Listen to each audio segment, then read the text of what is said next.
네, 수강생 여러분 안녕하세요. 안현철 교수입니다. 예고한 대로 우리 추석 연휴를 맞이해서 6주차에 다룰 CRM 시스템 주제를 온라인 강의로 대체하고자 합니다. 자, 그래서 지금부터 CRM 시스템 강의를 시작해 보도록 할게요. 자, 이번 주 강의 내용은 이렇게 구성이 되어 있습니다. 먼저 CRM 시스템의 정의, 역할, 구조에 대해서 살펴보고요. 이어서 CRM 시스템의 구성 요소들을 살펴보게 될 텐데 이따 설명드리겠지만 CRM 시스템은 크게 세 가지 요소로 구성되어 있어요. 분석 CRM, 운영 CRM, 그리고 협업 CRM 이렇게 세 가지로 구성이 되어 있는데 그 중에 먼저 이 두 개, 분석 CRM과 운영 CRM을 중심으로 오늘 살펴보도록 하겠습니다. 자, CRM 시스템의 역할과 구조입니다. 자, CRM 시스템에 대해서 먼저 살펴봐야 될 것 같은데, 자, 이렇게 새로운 용어가 나오면 이 용어가 무엇을 의미하는지 먼저 정의를 내리고 시작해야 될 거예요. 만약에 우리 수업을 이런 온라인이 아니라 오프라인 강의실에서 진행을 했다면 제가 아마도 분명히 누군가를 한 명 이렇게 지목을 해서 학생은 CRM이 뭐라고 생각해요? 라고 분명히 질문을 했을 거예요. 여러분 시스템이란 말 되게 많이 쓰죠. 뭐 우리나라는 시스템이 잘 안 돼 있어 뭐 이런 얘기도 하고, 특히 이제 우리는 IT 뭐 정보 시스템을 공부하는 사람들이니까 늘상 입에 뭐 정보 시스템 뭐 무슨 시스템 뭐 시스템이란 말을 굉장히 많이 붙여서 사용을 합니다. 그런데 정작 시스템이라는 것이 무엇인가요? 시스템의 정의가 뭐죠? 라고 물어보면 의외로 시스템을 아주 클리어하게 정의할 수 있는 사람이 잘 많지가 않아요. 자, 그래서 CRM 시스템을 정의하기 전에 먼저 시스템이라는 단어의 의미부터 좀 설명을 드리려고 합니다. 시스템이라고 하는 것은 소위 인풋, 프로세스, 아웃풋, 그리고 하나 더 추가한다면 피드백까지. 그래서 이 세 가지, 네 가지 요소를 가지고 있는 것은 모두 시스템이라고 해요. 즉, 무언가를 입력받아서 인풋, 그것을 적절하게 처리해서 프로세스, 그거의 결과물로 어떤 결과물, 아웃풋을 만들어내는 모든 것은 다 시스템이 되는 거예요. 자, 이런 걸 시스템이라고 정의한다면 우리 사람도 시스템이라고 할 수 있을까요? 그렇죠. 사람도 시스템입니다. 왜냐하면 입으로 음식을 먹죠. 인풋이죠. 소화기관이 소화를 시킵니다. 프로세스예요. 아웃풋에 대해서는 따로 이야기하지 않겠습니다. 자, 아웃풋도 나오죠, 사람도. 네, 그래서 이렇게 인풋, 프로세스, 아웃풋 들어있으면 다 시스템인데, CRM 시스템은 그러니까 역시 마찬가지로 인풋이 있을 거고, 프로세스가 있을 거고, 아웃풋이 있을 거예요. 예, 그렇다면 CRM 시스템에서의 인풋은 뭐냐? 예, CRM 시스템에서의 인풋은 고객 데이터예요. 고객의 데이터를 인풋 받아서 그거를 적절하게 분석해서 최종 결과물로 적절한 CRM 활동을 제안을 하고, 해당 활동을 적절하게 모니터링해서 피드백해서 다시 그것을 고객 데이터로 반영시켜서 다음번에 다른 새로운 분석에 활용될 수 있게끔 하는 이런 폐쇄적인 그런 하나의 체계, 이것이 바로 CRM 시스템이 되는 거예요. 우리가 간단하게 줄여서 CRM 시스템이라고 하지만 사실은 저 안에 가운데에 단어가 하나 생략되어 있다고 보셔도 돼요. CRM 시스템은 CRM 정보 시스템을 의미해요. CRM 정보 시스템, 즉 CRM을 구현하기 위한 정보 시스템, IS가 CRM 시스템이다, 이렇게 보시면 되겠습니다. 그래서 CRM을 기업이 수행을 하고자 할 때 이것이 보다 효과적이고 효율적으로 이루어질 수 있게끔 하는 기술적 기반이 방금 설명드린 CRM 시스템이라고 할 수 있겠고요.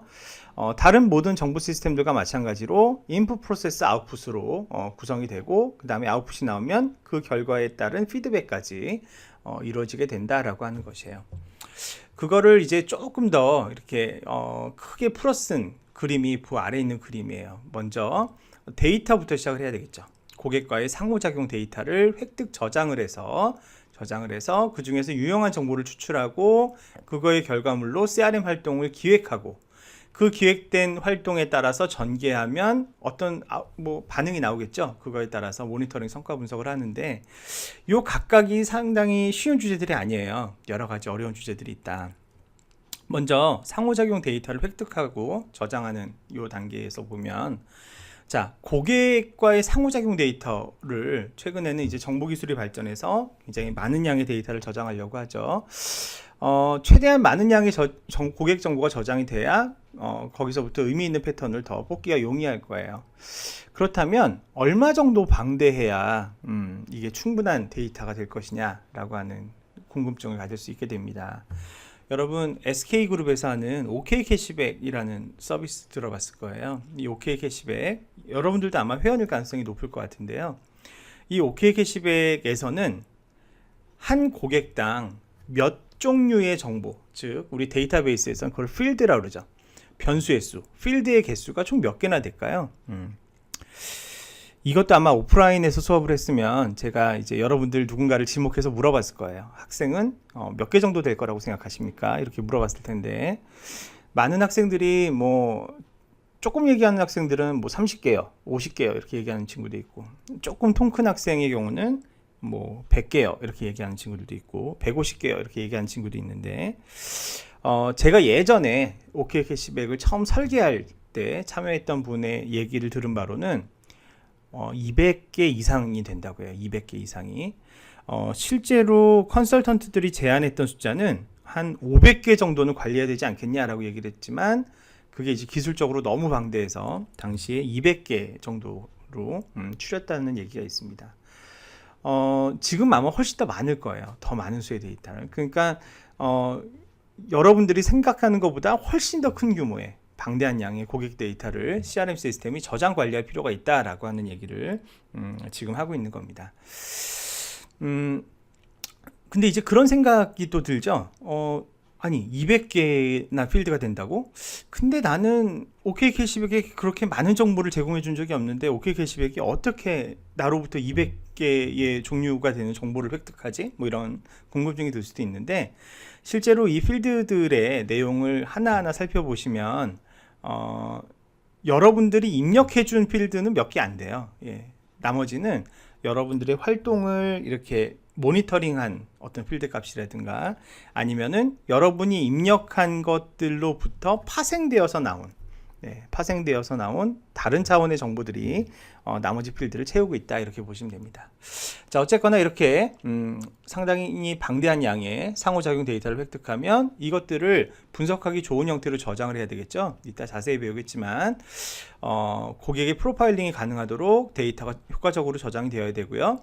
그런 기술로서 데이터 웨어하우스가 많이 활용이 되고, 그리고 과거로부터 변화된 데이터들이 쭉 저장이 되어 있어야 이 사람이 어떻게 지금 진화하고 있고 변화하는지를 알 수 있기 때문에 히스토리컬한 관리가 필요함을 알 수 있습니다.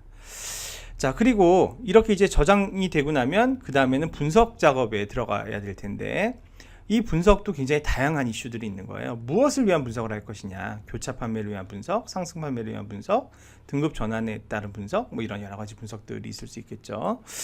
그래서 분석의 목적에 따라서 분석이 이루어지고 나면 어떤 분석 결과물이 나오게 될 텐데, 자, 근데 그 결과치를 어떻게 이해해서, 어떻게 해석해서 실질적인 CRM 활동으로 만들어낼 것이냐, 기획할 것이냐, 여기에는 정답이 없어요. 이거는 시스템이 할 수 있는 것도 아니고, 뭐 요새 인공지능이 유행합니다만 인공지능이 할 수 있는 것도 아니에요. 여기 나와 있지만 엄밀히 말해 가장 중요한 이 기획은 누가 하는 거예요? 사람이 하는 거예요. 사람이.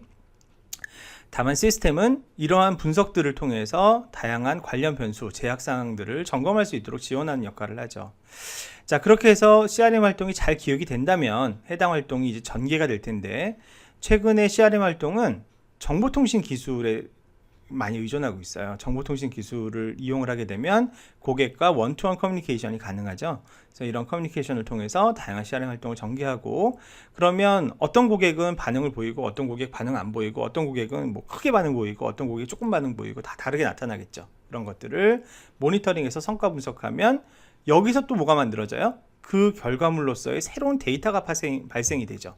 그게 다시 이제 이쪽으로 넘어가고 또 새로운 분석의 자료가 되고, 이렇게 반복해서 시스템 형태로 이루어진다. 이것이 CRM 시스템이다 라는 것을 이 슬라이드가 보여주고 있는 것입니다.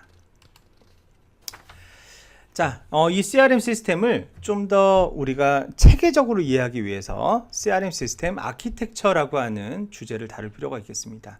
아키텍처라는 말도 많이 써요, 그죠? 아키텍처. 예. 뭐 굳이 번역을 하자면 구조라고도 번역할 수 있을 것 같은데요. 아키텍처의 엄밀한 의미는 여기 쭉 써 있죠. 뭐 필요한 업무와 정보 그리고 정보기술 요소들을 정의하고 이들 간의 관계를 핵심어 이거예요. 논리적인 구조로 표현한 것, 이것이 핵심어라고 할 수 있습니다. 결국 간단하게 요약하면 구성 요소 간의 논리적인 구조를 우리가 아키텍처라고 하는 거예요.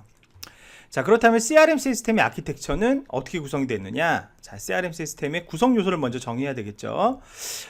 구성 요소는 크게 세 가지와 같다. 첫 번째 분석 CRM, 두 번째 운영 CRM, 세 번째 협업 CRM 이렇게 나눠볼 수가 있어요. 우리가 모든 경영의 프로세스는 플랜 to C의 3단계로 이루어진다고 하죠. 이따 설명드리겠지만 분석 CRM은 정확하게 플랜에, 운영 CRM은 정확하게 do에, 협업 CRM은 C에 대응이 됩니다. 그래서 요 다음 슬라이드 참고하라고 되어 있으니까 다음 슬라이드 한번 보실게요. 자, 요 슬라이드 보시면 제일 요 우측 상단에 있는 좌측이죠. 좌측 상단에 있는 이쪽이 분석 CRM을 나타내고 있어요. 분석 CRM은 플랜에 해당된다 그랬죠. 플랜. 그래서 기업이 갖고 있는 다양한 고객 관련 정보들이 데이터 웨어하우스라는 곳에 통합이 되면 여기서는 다시 마케팅 목적에 따라서 작은 규모의 데이터 웨어하우스인 데이터 마트로 구분을 하고요. 이것들과 이제 뭐 올랩이라는 분석 툴, 데이터 마이닝 분석 툴, 그 다음에 이 버티컬 앱이라고 되어 있는데 이 버티컬 앱은 수직적 결합, 버티컬 인티그레이션과 관련해서 여러 가지 기능들이 섭렵되어서 제공되는 어플리케이션들, 예를 들어서 뭐 ERP, 뭐 그다음 CRM 툴 이런 것들이 여기 해당이 되죠. 이런 것들과 이제 상호 연동이 되면서 분석 작업이 이루어지게 되는 거예요. 그렇게 해서 분석 결과가 나오면 해당 분석 결과에 대해서 이제 마케팅 그 계획이 실제로 실행 단계에 옮겨지게 되죠. 그것이 바로 옆에 있는 오퍼레이셔널 CRM 단계에서 이루어지게 되는 거예요. CRM이 실행 단계에 가게 되면 뭐 기존의 시스템 그리고 SCM, 뭐 ERP 이런 다른 기업의 시스템들과 상호 연계돼서 이런 작업들이 이루어지게 되죠. 그걸 통해서 크게 세 가지 활동들이 이루어지는 겁니다. 마케팅 자동화, 영업 자동화, 그리고 서비스 자동화들의 활동이 운영 CRM에서 이루어지게 되죠.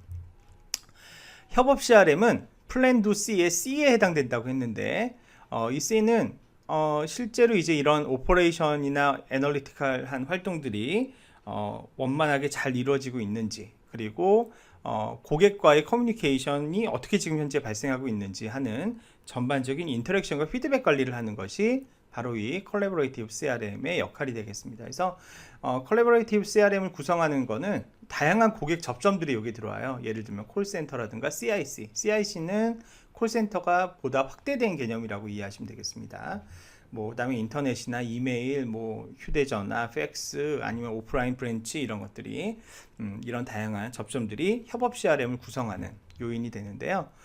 근데 이제 이 협업 CRM은 사실은 우리가 운영 CRM에서 운영을 하는 중간중간에 고객과 계속 어떤 일이 벌어져요. 인터랙션, 협업이 일어나게 되죠. 그죠? 그래서 협업 CRM은 고객과의 실질적인 상호작용을 지원한다는 관점에서 생각을 해보면 운영 CRM과 이렇게 뭐랄까요, 칼로 두부 자르듯이 딱 잘라지지 않는 경우가 많아요. 그래서 학자에 따라서 협업 CRM은 독립된 요소로 보지 않는 경우도 있다. 하지만 우리가 플랜 투 C 이렇게 대응해서 본다고 하면 이렇게 세 가지 아키텍처의 구성 요소로 나눠볼 수 있다. 이렇게 이해하시면 되겠습니다.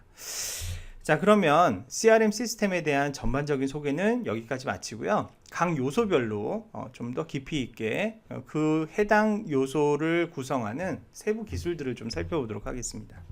첫 번째 분석 CRM입니다. 분석 CRM. 자, 앞에서 그림을 보셨지만 분석 CRM에서는 다양한 기업 내 분산되어 있는 고객들의 정보를 하나로 어딘가로 합쳐요. 그죠? 그 합치는 기술이 뭐죠? 데이터 웨어하우스, 데이터 창고죠. 자, 먼저 데이터 웨어하우스부터 이야기를 해야 될 것 같아요. 자, 데이터 웨어하우스라고 하는 것은 1988년 IBM에서 처음 소개한 개념인데요.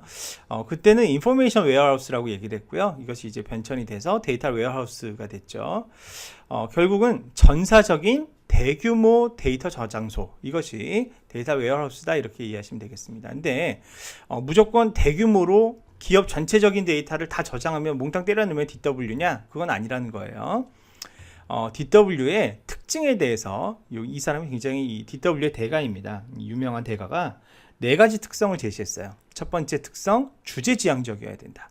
두 번째 특성, 통합적이어야 된다. 세 번째 특성, 시간에 베리언트해야 된다. 네 번째 특성, 비휘발적이어야 한다. 이런 4가지 특성을 얘기했습니다.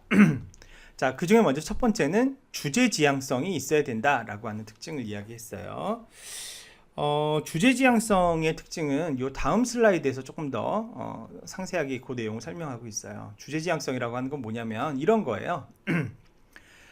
기업이 갖고 있는 데이터는 사실은 굉장히 상품 중심적으로 구성이 되어 있고 업무 기능 중심적으로 되어 있고 이런 식으로 관리를 많이 했죠. 왜냐하면 각 부서마다 상품 단위로 막 이렇게 업무가 이루어지게 되니까 뭐 마케팅 DB, 영업 DB, 고객 서비스 DB 이건 이제 업무 기능 중심적이고 그 다음에 이제 상품에 따라서는 이거 금융기관에 예를 든다면 예금 DB, 대출 DB, 신용카드 DB 막 이렇게 따로따로 떨어져서 관리가 된단 말이에요. 그런데 우리가 CRM의 관점에서 통합된 시각에서 분석을 하려면 어떻게 해야 돼요? 우리가 알고 싶은 거는 고객의 관점에서 어떤 분석이 이루어져야 되겠다. 아니면 통합된 상품의 관점에서, 통합된 매출의 관점에서 이런 식으로 주제에 따라서 데이터들이 재구성되고 재조합되고 해쳐모여야 돼만이 올바른 분석이 이루어질 수가 있게 됩니다. 그래서 DW로 운영 데이터베이스가 DW로 옮겨가는 과정에서 이런 데이터들이 이렇게 해쳐모여야 한다는 거예요. 뭐에 따라서? 주제에 따라서 이렇게. 자, 주제에 따라서 데이터를 해쳐모여시키는 것이 왜 중요한가를 제가 이제 사례를 하나 들어 설명해 볼게요. 이거 실제로 제가 들은 얘기인데 예전에 삼성전자에서 연말이었대요. 연말에 뭘 하고 싶었냐면 구매를 많이 한 고객들의 VIP 고객들의 리스트를 뽑아서 어떤 뭐 감사의 메시지도 전하면서 뭔가 혜택을 주는 그런 어떤 마케팅 계획을 짠 거예요. 아주 옛날 얘기예요. 그래서 현업부서 그 전산 관련 부서였겠죠. 뭘 요청을 했냐면 삼성전자의 뭐 특정 제품을 많이 구매한 고객들의 연락처와 리스트를 정리해서 보내달라 이렇게 요청을 한 거예요.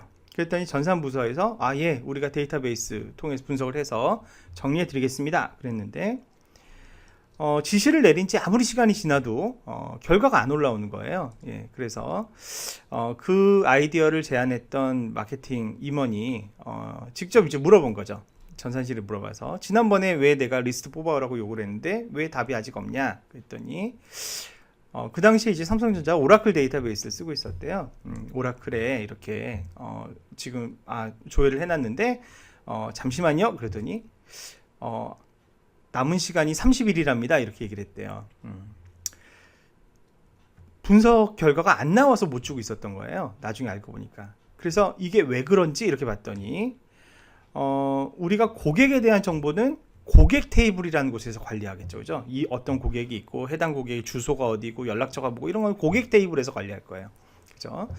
그 다음에 거래는 어디서 거래니까 거래 테이블에서 따로 관리하겠죠. 그죠? 누가 무슨 상품을 언제 샀고 누가 무슨 상품을 언제 샀고 거래 테이블. 그래서 특정 그러니까 상품에 대해서 많이 구매한 사람들의 고객의 연락처와 주소 등 리스트를 뽑으려면 이 2개의 테이블을 어떻게 해야 돼요? 여러분 데이터베이스 배우셨죠?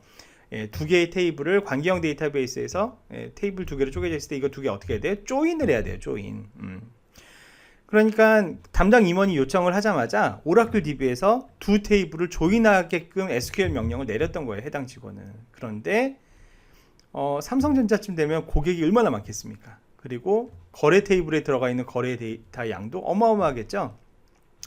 DB를 돌려보신 분들은 아실 거예요. 데이터 사이즈가 엄청나게 큰 2개의 테이블을 조인시켰을 때 그것이 얼마나 많은 시스템의 부하를 가져오는지 잘 아실 거예요. 그래서 오라클에서 그렇게 메시지를 준 거죠. 이건 한 달 이상 걸리는 작업이다 하니까 의사결정이 빨리 못 내려졌죠. 근데 우리가 마케팅 어떤 캠페인이나 이런 것들은 사실은 기획을 잘하는 것도 중요하지만 시적절하게 딱 이렇게 들어가는 것이 또 굉장히 중요하죠. 그래서 내가 어떤 마케팅 플랜을 이렇게 실행해 보고 싶을 때 그 대상자의 리스트를 뽑는 데만 한 달 이상이 걸린다 그러면 그 회사는 경쟁력을 당연히 잃을 수밖에 없게 되죠. 그래서 만약에 평상시에 고객이라는 거의 관점에서 평상시에 그렇게 고객 중심적으로 데이터를 정리해 놨다 그러면 DW가 구축되어 있었다면 아까 같은 경우에 순식간에 하루 이내에 해당되는 조건을 충족하는 고객의 정보를 당연히 뽑을 수 있었을 겁니다. 예, 그래서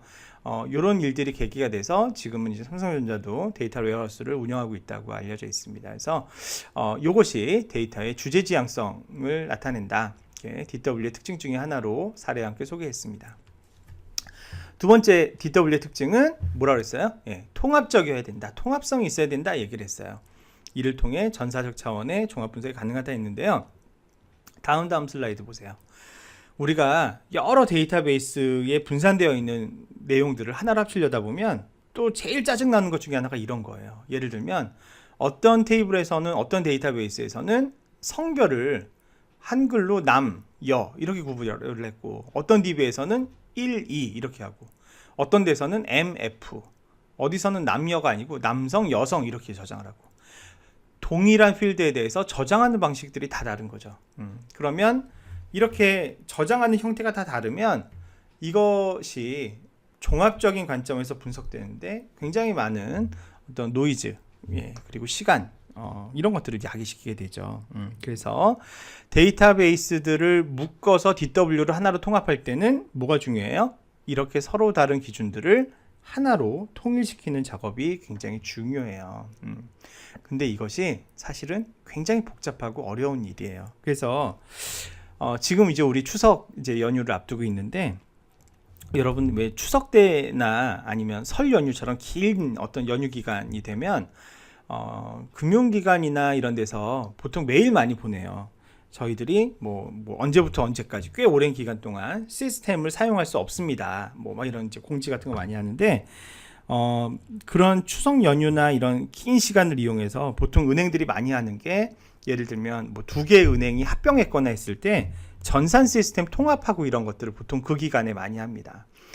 근데 보면 뭐 시스템 두 개 이렇게 통합하는 게 시간이 이렇게 많이 걸리나 하는데 시간이 진짜 많이 걸린다 그래요. 왜 많이 걸리냐면 각 은행마다 과거에 사용하던 이런 방식들이 다르기 때문에 이것들을 통합하는 게 보통 시간과 자원이 많이 소비되는 것이 아니다. 예, 그래서 연휴 기간 내내 작업을 해도 막 모자랄 정도로 그런 복잡성을 야기하는데 이런 것들을 해결하는데 또 데이터 웨어하우스가 역할을 한다라는 것입니다. 그리고 데이터 웨어하우스는 요 두 개의 성격은 서로 좀 비슷해요. 시계열성을 가지고 있어요. 즉 과거의 데이터에 대해서도 삭제하지 않고 쭉 트레이스해서 저장하는 기능을 갖고 있어요. 예, 그래서 이게 이제 서로 연결된다 그랬는데 비휘발성은 전원을 끄거나 뭐 해도 데이터가 삭제되지 않는다는 거죠, 그죠? 그러니까 비휘발하기 때문에 시간이 지나도 각 타임스탬프별로의 데이터들의 변화가 쭉 남아있게 되고 그렇기 때문에 뭐가 가능해요? 시계열적인 시간 흐름에 따른 데이터 분석이 가능하다는 그런 장점이 데이터 웨어하우스에 있다라는 것입니다. 자, 데이터 웨어하우싱이라는 표현도 있어요. 데이터 웨어하우싱은 데이터 웨어하우스를 구축하고 활용해가는 데이터 웨어하우스를 만들어가는 일련의 과정을 데이터 웨어하우싱이라고 하는데요. 데이터 웨어하우싱은 데이터 웨어하우스를 이런 다양하게 분산되어 있는 각종 업무 DB로부터 DW를 구축하는 과정을 말하는데 이때 이 데이터 웨어하우싱의 과정을 세분화해서 보면 그게 세 가지 ETT 이렇게 나눠서 봐요. ETT 네. 또는 ETL이라고도 부릅니다. 자, 여기서 E는 extraction이에요. 추출하고 T는 transformation 변형하고 그 다음에 전송 transportation 또는 L은 load입니다. load 이렇게 올린다는 거죠. 적재한다 이건데 적재 이렇게 이 ETT가 데이터 웨어하우스 중에 핵심 절차가 되죠. 그래서 데이터 웨어하우스가 만들어지면 이걸 가지고 이제 활용하고 분석하는 일이 벌어지게 되는데요. 결국 이제 데이터 웨어하우싱의 구성 요소는 데이터의 원천이 되는 운영 데이터베이스가 있고요. 여기서부터 추출, 변환, 전송하는 활동 이것이 이제 데이터 웨어하우싱의 핵심 작업이죠. 이런 ETL로도 불리우는 이 작업이 이루어지게 되는데 자, ETL을 좀 더 자세히 살펴보면 이런 그림으로 설명할 수 있습니다. 자, 이거는 그 모 정유 회사에서 보여준 ETT의 사례예요. 이는 여러 운영계, 그다음에 외부 정보 뭐 이런 것들을 추출을 해서 한 곳에 모으는 작업. 일단 한 곳에 모아 놓는 거예요. 예, 그런 다음에 T가 중요해요. T는 DW에서 필요한 정보 항목을 이런 데이터들, 원천 데이터들을 활용해서 생성하는 작업을 말해요. 자, 예를 한번 들어보겠습니다. 여러분, 여기 일시라는 정보가 있는데 이게 지금 이런 식이죠. 운영계 DB가 어떻게 되어 있냐면, 어떤 고객이 몇 시에, 며칠 몇 시에 어떤 주유소를 방문해서 어떤 유종으로 얼마만큼 주유를 넣어서 돈을 얼마를 냈고 그때 지불 방법 뭐였다, 이렇게 있는데, 자, 이걸 가지고 유의미한 정보 뭘 뽑을 수 있을까? 예, 일단은 요 일시를 잘 분석하면 뭘 할 수 있어요? 이 고객이 가장 주유소, 우리 그 주유소를 가장 최근에 방문한 게 언제인지 최근 방문일을 여기서 추출할 수가 있죠. 그죠? 그 다음에 또 뭐 할 수 있어요? 여기 주유소를 보면 어떤 고객이 얼마나 많은, 어떤 주유소를 가장 많이 이용하는지, 단골 주유소가 어딘지 이런 걸 알 수 있어요. 그죠? 유종도 마찬가지예요. 해당 고객이 어떤 유종을 주로 많이 사용하는지 이런 것들을 예측할 수가 있을 겁니다. 주유량을 가지고, 혹은 주유금액과 주유량을 비례하는데, 이걸 가지고는 사실 또 뭘 할 수 있을 거냐면, 보통 한 번 왔을 때 얼마치 기름을 넣는지 이런 것도 알 수 있고, 최대로 가장 많이 주유 금액을 넣었을 때는 얼마인지를 알 수 있고요. 자, 그걸 알면 뭐도 알 수 있냐면, 이 사람이 어느 정도 급이 되는 차를 타는구나도 알 수 있어요. 예를 들어서 뭐 에쿠스 같은 큰 차들은 가득 넣으면은 막 10만 원도 넘는 주유 금액이 들어가죠. 반면에 중형차냐 아니면 소형차냐에 따라서 최대 가능한 주유 금액이 다 다르죠. 그래서 이런 것들을 잘 추정을 하면 굉장히 다양한 고객에 대한 정보를 얻을 수 있는데, 결국 뭐냐, 이 트랜스포메이션의 작업은 거래 중심적인 데이터들을 우리가 관심 있는 고객 중심의 데이터로 전환하는 것, 이것이 바로 트랜스포메이션이 되는 거예요. 자, 그래서 변환이 다 이루어지게 되면 이것들을 이제 어떻게 하는 거예요? DW에 차곡차곡 쌓게 되는데, 그 작업을 트랜스포테이션 또는 로드, 이렇게 표현으로 부르게 된다라는 것이죠. 그러고 나면 데이터 애플리케이션에서 이 DW를 이용해서 다양한 경영 의사 결정에 활용을 하는, 이것이 이제 데이터 웨어하우싱의 구성 요소라고 할 수 있습니다. 데이터 웨어하우스를 구축하는 방법에는 크게 두 가지가 있어요. 하나는 상향식이 있고요. 하나는 하향식이 있고 그렇습니다. 자, 상향식이라고 하는 것은 버텀업이죠. 우선 아래에서부터 중간 단계에 해당되는 어떤 작은 규모의 데이터 웨어하우스, 그걸 이제 우리가 이따 배울 텐데 데이터 마트라고 불러요. 이런 데이터 마트를 구축한 다음에 점진적으로 가장 거대한 전사적인 데이터 웨어하우스를 구축해 나가는 방법, 이것이 이제 상향식입니다. 하향식은 거꾸로 먼저 전사적으로 통합된 데이터 웨어하우스를 만드는 거예요. 그런 다음에 필요에 따라서 데이터 마트로 이렇게 조그맣게 쪼개주는 그런 방식, 이것이 탑다운 방식, 하향식 방식이 되겠습니다. 자, 방금 데이터 마트라는 얘기를 했는데, 데이터 마트는 정의가 간단해요. 스몰 사이즈드 데이터 웨어하우스다, 이렇게 이해하시면 돼요. 자, 그렇다면 데이터 마트와 데이터 웨어하우스는 뭐가 다르냐?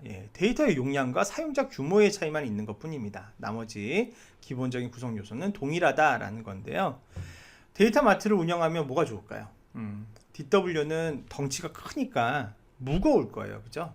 그래서 뭔가 빨리빨리 처리하기에 무거운 반면에 데이터 마트는 특정 주제 범위에 따라서 좁혀서 되니까 효율성 측면에서는 굉장히 좋을 거예요. 하지만 단점 없을까요? 예, 단점이 당연히 있죠. 우리가 보면 무언가를 이렇게 잘게 쪼개는 방식, 그 다음에 뭔가를 통으로 하나로 놓고 보는 방식은 늘 보면 트레이드 오프가 있어요. 그죠? 쪼개서 하면 효율성은 높아지지만 큰 그림에서 뭔가를 분석하는 데는 단점이 생기죠. 그죠? 그리고 쪼개는 과정에서 서로 뭔가 일치되지 않거나 어떤 그 일관성을 유지하게 하는 데에 또 어려움이 있을 수도 있고, 그런 식의 단점이 있을 수는 있겠죠. 예, 그래서 경우에 따라서는 DW를, 경우에 따라서는 데이터 마트를 이렇게 이제 필요에 따라서 사용을 하기도 하는데요. 그런데 CRM에서는 DW나 데이터 마트가 아닌 그 중간 단계라고 할 수 있는 ODS를 많이 사용을 하기도 합니다. 자, 그 ODS가 뭐의 약자인지 시험 문제 은근히 많이 나와요. 자, Operational Data Storage라고 생각하기 쉬운데 이게 스토어예요, 스토어. 그래서 Operational Data Store의 줄임말인 ODS가 있어요. ODS는 뭐 주로 이제 운영 CRM, 협업 CRM을 위해서 최적화된 방식의 고객 DB를 말하는데 DW와 데이터 마트, 그 다음에 이제 아주 그 트랜잭션을 저장하는데 최적화된 관계형 데이터베이스가 있을 텐데 그 중간 단계쯤이 되는 그런 것이 ODS다라고 할 수 있고요. CRM에서 특히 많이 사용이 돼서 이른바 CRM DB라고도 불리우게 됩니다. ODS는 기본적으로 데이터 웨어하우스나 데이터 마트에 있는 데이터를 확보해서 운영이 되지만 또 운영 데이터베이스에서도 관련 데이터를 읽어드리고요. 그래서 아주 다양한 정보 원천을 갖는 특징이 있습니다. 그래서 이게 이제 아까 뭐 트랜잭션을 저장하는 데이터베이스, 이거는 이제 뭐 속도가 빠르고 막 하지만 시계열성도 없고 뭐 이렇게 주제 중심적으로 정리가 안 되고 이런 단점이 있죠. 반면에 이제 데이터 웨어하우스는 그런 장점은 있지만 뭔가 이제 빠르게 대응하기에는 좀 어려움이 있는 그런 단점이 있는데 이건 이제 둘 다 특징을 갖는 거예요. 각각의 장점을 취해서 그래서 데이터 웨어하우스 같이 데이터의 시계열성도 가지고 있고요. 하지만 데이터는 한정된 양의 정보만 취급을 합니다. CRM 전략에 관련된 리얼타임, 가장 최신의 데이터 플러스 최신에 가까운 데이터, 그러니까 히스토리컬한 데이터를 저장하지만 먼 미래는 관련 안 하는 거예요. 최근이지만 과거의 데이터까지만 담을 수 있도록 설계돼서 기술적으로 굉장히 빠른 읽기와 쓰기가 가능하다는 장점이 있습니다. 그래서 이 다음 슬라이드에 보시면 운영 DB, 데이터 웨어하우스, 그 다음에 그 가운데 사이에 있는 ODS를 비교하고 있는데 이렇게 보시게 되면 어떤 각각의 장점을 취해서 중간의 위치를 차지하고 있는 그런 특징이 있음을 알 수가 있죠. 그래서 CRM 용도로 많이 사용이 된다. 이렇게 ODS라고 하는 용어를 기억해 주시면 좋겠어요. 자, 그 다음에 이제 올랩이라고 하는 개념이 있습니다. 올랩. 자, 올랩은 데이터 웨어하우스에서요, 다차원 분석과 관련된 질의를 신속하게 답변하기 위한 일종의 접근 방법을 우리가 올랩이라고 부릅니다. 올랩 이 자체를 시스템으로 부를 수도 있고요. 여기 나와 있듯이 이제 다차원 정보에 직접 접근해서 대화식으로 정보를 분석하고 의사결정에 활용하는 과정, 그리고 이를 지원하는 시스템, 이것이 올랩이다 이렇게 얘기를 했는데, 자, 이 올랩의 그림을 보시고 설명해 드릴 수 있을 것 같아요. 올랩이 다차원을 어떻게 표현을 하느냐, 아무래도 이제 우리가 이해하기 쉬운 거는 최대 3차원까지니까 여기서는 이제 뭐 3차원의 예를 한번 들어보겠습니다. 여기서는 하나의 차원이 프로덕트, 또 다른 차원을 타임, 또 다른 차원을 로케이션 이렇게 했어요. 우리가 기존의 릴레이셔널 DB에서는 예를 들어서 뭐 어떤 제품의 한정에서 특정 시간대에 뭐 기간 중에 뭐 어떤 위치에서 뭐 어떤 세일즈가 있었냐 이런 걸 하려면 테이블들을 조인하고 연결하고 복잡하게 분석을 해야 되잖아요. 그런데 DW에서는 이런 올랩과 같은 형태로 다차원 정보 구조를 만들어요. 그렇게 되면 어떤 식으로 우리가 써먹을 수 있냐면, 자, 예를 들면 유럽 지역에서 제품 B가 98년도에 총 얼마나 팔렸는지를 알고 싶다. 예를 들면, 자, 그러면 먼저 유럽 지역에서 라고 했잖아요. 그럼 어떻게 되는 거예요? 여기 로케이션이라는 거에 유럽만 취하는 거예요. 유럽만. 그럼 어떻게 하면 됩니까? 자, 여기서 제 지금 커서 보이시죠? 여기서 칼이 있다면 칼로 싹 잘라버리는 거예요. 칼로 싹 잘라버리면 여기만 이렇게 남죠, 뭉탱이가. 자, 그 중에서 제품 B에 대해서 그랬으니까 이제 어떻게 하는 거예요? 프로덕트 A에 해당되는 부분 이렇게 잘라서 휙 버려버리면 되죠. 98년에 그랬으면 어떻게 해요? 여기 칼 한번 척 자르고 여기 칼 한번 척 자르면 뭐가 남아요? 유럽의 98년도에 제품 B에 대한 정보만 순식간에 딱 남죠. 그래서 다차원으로 정보를 구조화할 수 있고, 그렇기 때문에 내가 여러 가지 조건을 동시에 줬을 때 굉장히 빠르게 효과적으로 분석해서 결과값을 리턴할 수 있다라고 하는 거예요. 올랩은 분석을 굉장히 신속하고 빠르게 할 수 있다는 면에서는 매우 장점이 있죠. 하지만 결정적인 단점이 있어요. 단점이 뭐냐면 굉장히 자원 낭비적이라는 거예요. 만약에 예를 들어서 유럽 지역에 97년 이전에 우리는 영업을 애초에 한 적이 없다. 그러면 사실은 유럽의 97년 이전에 있는 요 영역들은 다 뭐예요? 필요 없는 영역이에요. 그죠? 왜냐면 이때는 아예 오피스가 없었으니까. 원래는 필요 없어야 되는데 올랩으로 설계하면 어떻게 돼요? 필요 없어도 요 공간을 빈 공간으로 놔두고 써야 돼요. 그래서 비효율적이라는, 낭비라는 단점은 있지만 속도의 면에서 매우 빠르기 때문에 우리가 이런 솔루션을 많이 사용을 한다, 이렇게 이해하시면 되겠습니다. 올랩에서 제공하는 데이터 분석 방식은 크게 이제 두 가지가 있어요. 하나는 다차원 데이터 분석 방식, 하나는 발견적 데이터 분석 방식. 요거는 그냥 요 예를 보시면 제일 이해가 빠를 것 같아요. 다차원 분석 방식은 2차원은 이거고 저 차원은 저거고 요 차원은 요거니까 그 결과가 뭐야? 이거를 최종 목표 지리가 미리 정해진 상태에서 한 번에 싹 물어보는 거예요. 제가 아까 들었던 예제랑 비슷해요. 칼로 짝짝짝짝 잘라서 해당되는 영역만 딱 가져오는 거. 그것이 다차원 데이터 분석이에요. 반면에 발견적 분석에 접근을 취할 수도 있어요. 이거는 스텝 바이 스텝 하나씩 물어보는 거예요. 그래서 최종 목표 지리가 미리 정해지지 않는 상태에 있을 때 먼저 야, 우리 회사의 2008년 2분기 매출이 어때? 그 중에서 K 매출이 어때? 그 중에서 부산 실적이 어때? 그 중에서 A 부서의 기여 실적은 어때? 이런 식으로 조금씩 깊게 들어가가는, 그것이 발견적 분석이죠. 그래서 이렇게 방금 얘기한 것처럼 다차원 분석, 발견적 분석 이런 것들을 하려면 올랩은 이걸 이제 기술적으로 다양하게 지원을 해야 될 텐데, 좀 더 구체적으로 본다고 하면 뭐 피보팅, 필터링, 리포팅, 그 다음에 슬라이스 앤 다이스, 드릴링 이런 것 같은 기능들을 수행할 수 있어요. 피버팅이라고 하는 거는 여러분 엑셀의 피벗 테이블 아시죠? 예, 그것처럼 예를 들면 행에다가는 특정 변수들, 열에다가 특정 변수들 했을 때 남자 자켓이 강남구에서는 뭐 총 얼마치 팔렸다, 혹은 몇 벌 팔렸다, 이렇게 서머라이즈해서 보여주는 요게 이제 피버팅이에요.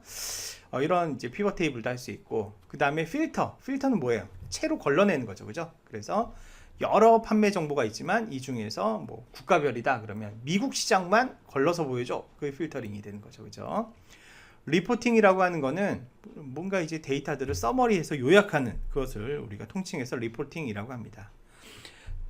분해라고 하는 것은 분석자가 원하는 방향에 따라서 분석의 차원이나 관점을 계속 바꿔가면서 분석하는 기능, 것이 분해예요. 요건 이제 어떤 면에서는 이 드릴 업, 드릴 다운하고 비슷하죠. 예를 들면 아까 이제 왜 요 기사 보면 우리 회사 전체 2분기 매출은 어때? 그 중에서 K는 어때? 그 중에서 부산의 실적은 어때? 이런 식으로 조금씩 아래로 드릴 다운 해가죠. 예. 혹은 드릴 업 해갈 수도 있고, 그 다음에 드릴 스루를 할 수도 있어요. 요 안에 대해서 그 내용이 뭔지를 상세하게 보는 이런 드릴링 같은 것들 다 이렇게 연계된 개념이라고 할 수 있어요. 이런 것들이 올랩의 주요 기능이다, 이렇게 이해하시면 되겠어요.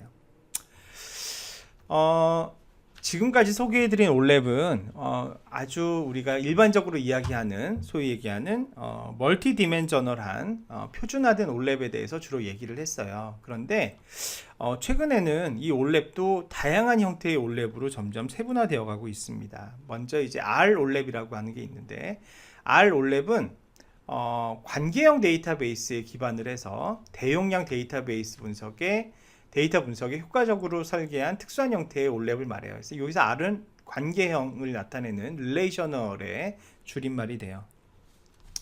근데 이제 관계형 방식을 쓰게 되면 대용량의 데이터 분석에 효과적이지만 역시 속도가 느려진다는 단점이 있고, 다차원 구조를 쓰게 되면 속도는 빠르지만 자원 낭비가 심하다는 단점이 있잖아요. 그러면 요 두 개를 뭐 여기 갔다 저기 갔다 이렇게 혼합해서 쓸 수 없을까? 그것이 이제 H예요. 하이브리드죠, 하이브리드. 그 다음에 이제 D 올랩은 개인용 PC에다 깔아 쓰는 작은 규모의 올랩 해서 이게 D가 데스크탑이에요. 데스크탑 올랩 등으로 구분이 되어지고요. 이런 것들이 대표적인 상품이다, 이렇게 이해하시면 되겠습니다. 자, 이렇게 BW 데이터 분석 환경이 분석이 되고 나면 그 다음 이제 분석 CRM의 최종 마지막 단계는 방대한 데이터베이스 속에서 데이터베이스 속에 내재된 의미 있는 패턴이나 관련성, 그래서 유의미한 정보나 패턴을 추출하는 것이 필요할 텐데요. 그런 일련의 활동들을 우리가 뭐라고 부르냐면 데이터 마이닝이라고 부르게 됩니다. 데이터 마이닝이 그러면 구체적으로 어떤 것들을 할 수 있을까요? 라고 한다면 먼저 연관 규칙 같은 걸 찾을 수 있어요. 예를 들면 맥주를 사는데 기저귀도 같이 사더라, 콘칩을 사면 콜라도 같이 사더라, 뭐 이런 것들. 이런 게 이제 연관 규칙이고요. 순차 패턴은, 이거는 두 개를 함께 사는 거라면 순차 패턴은 이걸 먼저 사면 순서가 있는 거예요. 그 다음에는 요걸 하고, 그 다음에 요걸 하고, 이런 거예요. 예를 들면 집을 구매한 사람의 65%는 2주 이내에 냉장고를 사고, 또 그 사람의 45%는 한 달 있다 오븐을 사고, 이것이 이제 순서에 따라서 나오는 순차 패턴이 되죠. 아니면 분류 규칙을 발견하는 것도 있어요. 이런 특징을 가진 고객은 우리 회사를 떠날 거야. 이런 고객은 이상 고객, 뭐 사기 거래, 뭐 이런 것들 예측하는 거 분류 규칙이라 해요. 군집화라고 하는 것은 유사한 고객 집단을 이렇게 묶어내는 거죠.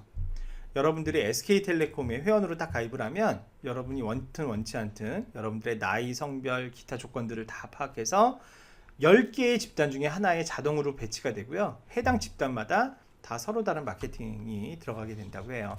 이런데 이렇게 집단을 구분하는 데 사용하는 것들이 군집화 규칙 기술이 되겠어요. 예측 또는 일반화 규칙은 어떤 값 자체를 예측하는 거예요. 예를 들면 시계열 분석 같은 거. 삼성 에버랜드가 냉면의 수요를 예측한 사례. 냉면이 여름철이 되면은 대장균이 많이 생기잖아요. 그래서 뭐 너무 이제 많이 준비를 해놓거나 재료를, 그러면 이제 위험하다고 하는데, 그래서 매일매일마다 몇 명의 관객이 우리 에버랜드를 방문할 거냐, 이런 걸 예측한다. 그러면 그런 것은 뭔가 클래스를 예측하는 게 아니죠. 어떤 값 자체를 예측하는 게 되죠. 이런 걸 우리가 일반화 규칙이라고 불러요. 이런 것들이 데이터 마이닝이 활용될 수 있는 역할들인데, 요거는 저희가 지금 여기 6장이라고 되어 있죠. 이게 이제 교재에서 6장이고요. 저희 수업에서는 그러니까 중간고사 끝나고 다음 주에 보다 요 내용을 디테일하게 자세히 각 기법별로 하나씩 자세히 배우도록 하겠습니다. 자, 그런데 여기 이제 분석 CRM의 마지막 내용인데, 최근에 빅데이터 분석이 굉장히 화두가 되고 있잖아요. 그런데 또 그에 대한 반동으로 너무 빅데이터를 맹신을 하면 오히려 브랜드 가치에 훼손을 가져올 수도 있다라고 하는 그런 주장들도 최근에 이제 나오고 있어요. 근데 이제 그 주장의 근거는 빅데이터 분석 같은 경우가 어떤 장기적으로 이 기업의 보탬이 되는 어떤 시사점을 뽑기보다는 단기 처방 위주로 주로 산출되기 때문이다, 뭐 이런 얘기들을 하는 거죠. 그게 이제 이번 주에 발표될 자료의 내용입니다. 그래서 우리 그 학부 수업에서는 우리 그 발표조에서 발표를 하잖아요. 그 논문이 요 관련된 내용이 될 테니까 기대하시고 나중에 들으시면 좋을 것 같아요.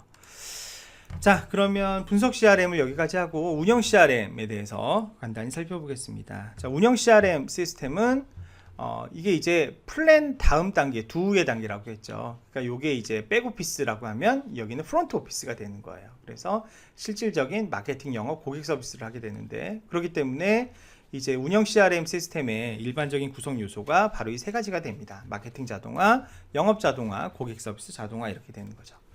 그래서 마케팅 자동화, 영업 자동화, 고객 서비스, 이렇게 세 가지가 운영 CRM의 핵심 요소인데, 이것들도 이제 분석 CRM의 데이터 마이닝을 다다음 시간에 상세하게 배우는 것과 마찬가지로 마케팅 자동화에 대한 내용이 11주차에, 그 다음에 영업 자동화와 고객 서비스 시스템에 대한 내용이 12주차에 강의가 예정이 되어 있습니다. 그때 가서 좀 더 상세하게 배우는 것으로 하고요. 운영 CRM은 이런 요소들로 구성이 된다라고만 이해를 하시면 될 것 같아요. 요 다음 슬라이드도 이제 해당 시스템들의 서브 기능들을 좀 더 상세하게 설명하는 그런 내용들을 담고 있습니다. 그래서 마케팅 자동화 같은 경우에는 캠페인 관리한다든가 이벤트 관리한다든가, 이게 가장 핵심적인 기능들이에요. 영업 자동화에서는 계정 관리, 주문 관리, 뭐 현장 영업 이런 것들, 고객 서비스, 고객 만족 관리, VOC 관리, 뭐 이런 것들, 콜센터 운영 이런 것들, 대략 이런 개념이다라고 이해하시고 좀 더 상세하게 배울 기회가 있을 거예요. 이 중에 영업 자동화 시스템의 사례 하나 소개해 드린다면 지금 요 내용은 예전에 이제 지금은 이제 효성 인포메이션 시스템이라는 회사의 CTO로 계신 분인데 양진설 박사라는 분이 계세요. 이분이 이제 CIO를 역임하셨거든요. 삼성생명에. 그때 이제 저희 학교에서 한번 그 발표를 하신 적이 있는데 삼성생명의 그 CRM 기술에 대해서 그때 이제 우리 회사가 이런 것까지 한다 하시면서 소개했던 게 바로 이 시스템이었어요. 이게 뭐냐면 GCRM이라고 해서 지오그래픽 CRM이에요. 이게 이제 삼성생명의 영업을 책임지고 있는 삼성생명 FP를 지원하기 위한 시스템인데요. 예를 들면 이런 거예요. 어떤 김국민이라고 하는 FP가 12시에 압구정동에서 A 고객을 만날 예정이에요. 그런데 5시에 기름동에서 B 고객을 만날 때까지 특별히 할 일이 없어요. 예. 그러면 12시에 A 고객 만나면 뭐 30분이면 할 얘기 다 한단 말이에요. 그러면 중간에 시간이 벙찌죠. 그죠? 예. 그럴 때 이 GCRM 시스템이 추천을 해준다는 거예요. 예. 예를 들면 12시 반에 미팅이 끝나면 압구정동 근처에 예를 들면 뭐 신사동에 있는 뭐 C 고객이 생일이 얼마 안 남았으니 뭐 오랜만에 가서 인사를 하고 와라 라든가 아니면 뭐 D 고객이 최근에 클라임을 걸었으니 뭐 거기에 가서 좀 더 뭐 상담을 해주고 와라 라든가 이 사람이 효율적으로 루트를 밟아서 고객들을 관리할 수 있게 이런 것들까지 지원한다는 거죠. 그래서 이 영업 자동화 시스템이 이렇게까지 굉장히 고도화됐다. 근데 이게 지금 2012년인가 굉장히 옛날 얘기거든요. 지금은 훨씬 더 고도화된 시스템을 쓰고 있을 거다 이렇게 이해하실 수 있고요. 자, 고객 서비스 자동화 시스템의 고도화 사례를 제가 하나 보여드리려고 합니다. 자, 동영상을 한번 같이 시청을 하시겠습니다. 5 years ago, I would not have told you that Twitter would be a force in political change. Who would have predicted that? Much less enabling Comcast to provide tech support when someone's cable modem is not working. At Comcast, we realize that our customers are more and more becoming socially connected. If our customers are on social platforms, our customer agents need to be too. And that's where I think these tools, these technologies are truly creating a social enterprise at Comcast. The most important thing about Twitter and about social media spaces and companies trying to be out there is that you have to listen. Every brand right now is being talked about. If you're small, you're big, I'm sure there's something being said. Radian6 has really helped us operationalize our social media customer service efforts. It's made it into a proactive business where you can go and search for the use of your brand's name and fix those problems. If you catch that tweet and you respond and fix that problem, you've saved the customer. We do strive to reply to customers as soon as they tweet. If we can get a response within a minute, I mean, that's doing great. We're given almost a second chance here.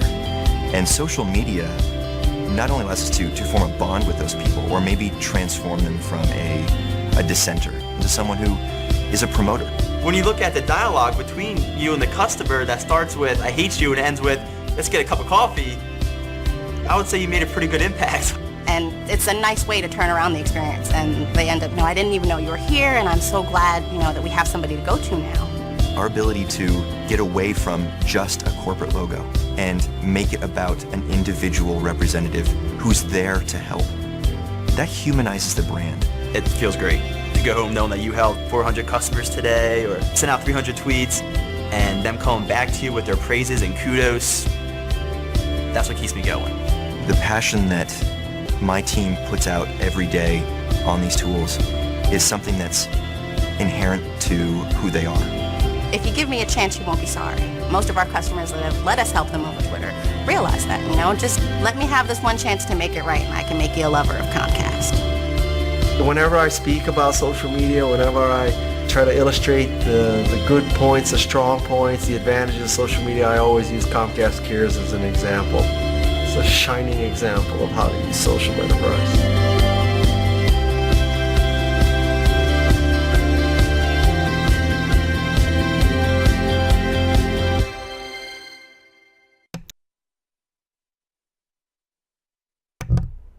네. 컴캐스트는 우리나라로 따지면 SK 브로드밴드 같은 회사예요. 예. 인터넷 서비스, 망 서비스를 제공해주는 회사인데 그 트위터를 쭉 트레이스를 해서 만약에 누가 불만 사항을 올리면 선제적으로 그 트윗을 보고 선제적으로 대응하는 그 세일즈포스의 라디안6라고 했죠. 예, 그 솔루션을 도입해서 예, 소셜 엔터프라이즈가 됐다. 뭐 이런 사례를 보여드렸습니다. 이렇게 운영 CRM 시스템이 점점 고도화되고 있는 것을 우리가 이런 사례로 볼 수가 있는 것입니다. 자, 운영 CRM 전체적인 운영 CRM 시장이 계속 성장하고 있어요. 이거는 이제 CRM 전체적인 소프트웨어 시스템 시장을 보여주고 있는데 이 이제 가트너에서 발표된 2016년 자료인데요. 계속 성장하고 있죠. 예, 성장률도 나쁘지 않고요. 계속해서 성장하고 있음을 알 수 있고, 특히 어디에 수요가 많나 이렇게 보면 이 운영 CRM 쪽에 수요가 많습니다. 보시면 커스터머 서비스, 그죠? 그 다음에 마케팅 오토메이션, 세일즈포스 오토메이션. 그런데 굉장히 수요가 많은 것을 우리가 확인할 수가 있게 됩니다.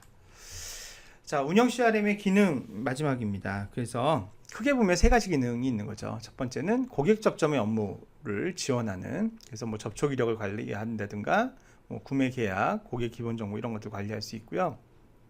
운영 CRM은 내부 프로세스를 지원하기도 하죠. 캠페인 관리, 서비스 관리, 주석 관리. 주석은 뭐냐면 운영 CRM을 사용하는 사용자가 어떤 뭐 CRM 전략을 과 관련된 어떤 관계자들, 예를 들면 고객이죠. 주로 그런 고객에 대한 코멘트 남기는 건데요.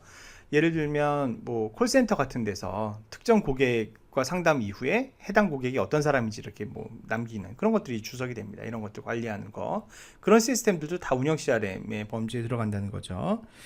그 다음에 이제 시스템 운영 지원해서 기준 정보를 관리하는, 기준 정보란 말이 좀 낯설죠.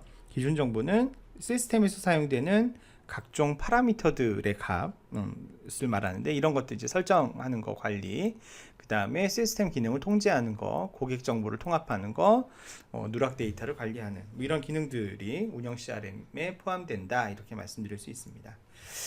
자, 이렇게 해서 준비된 강의 노트까지 모두 살펴봤습니다. 여러분들 수고 많이 하셨고요. 예, 추석 연휴 동안 건강히 잘 지내시고 저희는 다음 강의 때 뵙도록 하겠습니다. 예, 수고하셨습니다. 감사합니다.